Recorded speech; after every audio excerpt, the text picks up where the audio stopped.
मेहनत पर भरोसा। अनूप और राम दो अच्छे दोस्त थे। वे दोनों एक ही कक्षा में साथ में ही पढ़ते थे। पढ़ाई में दोनों ही बड़े होशियार थे। पढ़ाई करना उनका पहला काम था।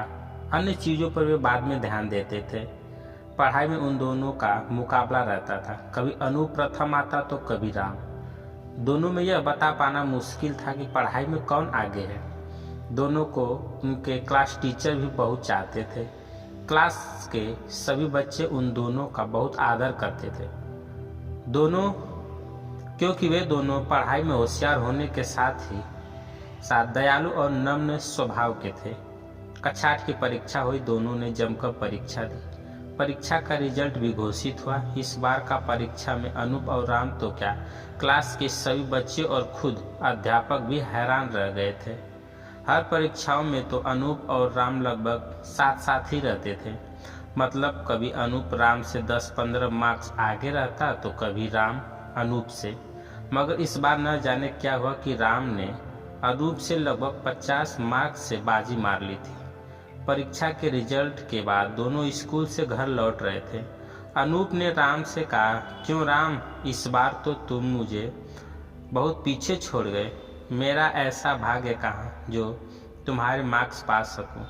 नहीं अनूप, ऐसा तो नहीं, मुस्कुराता हुआ राम बोला।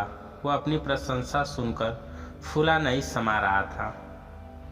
मन ही मन उसे अपने क्लास में सबसे अधिक मार्क्स से पास होने और अनूप के द्वारा प्रशंसित होने से राम के मन में अभिमान जाग उठा। घमंड में राम के मन मस्तिष्क पर ऐसा बुरा असर छोड़ा कि वह पढ़ाई में धीरे धीरे विचलित होने लगा। क्लास में जब शिक्षक पढ़ाने लगते तो वह दूसरे बच्चों से बातें करने लगता। एक दिन शिक्षक इतिहास पढ़ा रहे थे। तीसरी पंक्ति में बैठे राम को बगल के एक लड़के से बातें करते देख शिक्षक ने राम को बहुत डांटा और छड़ी से उसे पीटा और फिर उन्होंने पढ़ाना जारी रखा। इस सजा से राम का क्लास में बातें करना तो बंद हो गया, परंतु पढ़ाई पर इसका कोई प्रभाव नहीं पड़ा। वह घमंड में आकर अनूप से भी कम बोलने लगा। धीरे धीरे परीक्षा आने लगी। क्लास के बच्चे जी जान से पढ़ाई में लग गए थे।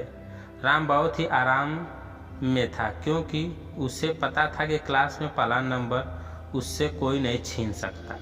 परीक्षा हुई। कुछ दिनों बाद परीक्षा का रिजल्ट आ गया। इस बार अनूप क्लास में सबसे पहला आया था, जबकि राम इस बार अपनी परीक्षा का रिजल्ट देखकर चौंक पड़ा। वह परीक्षा में फेल था। राम की अपनी करनी का फल मिल चुका था। तो दोस्तों, जिंदगी में हमेशा अपनी मेहनत पर भरोसा करो। तो दोस्तों, कहानी कैसी लगी कमेंट करके अवश्य बताइएगा। अगर आप चैनल पर नए हैं तो चैनल को सब्सक्राइब करें। वीडियो को पूरा देखने के लिए धन्यवाद।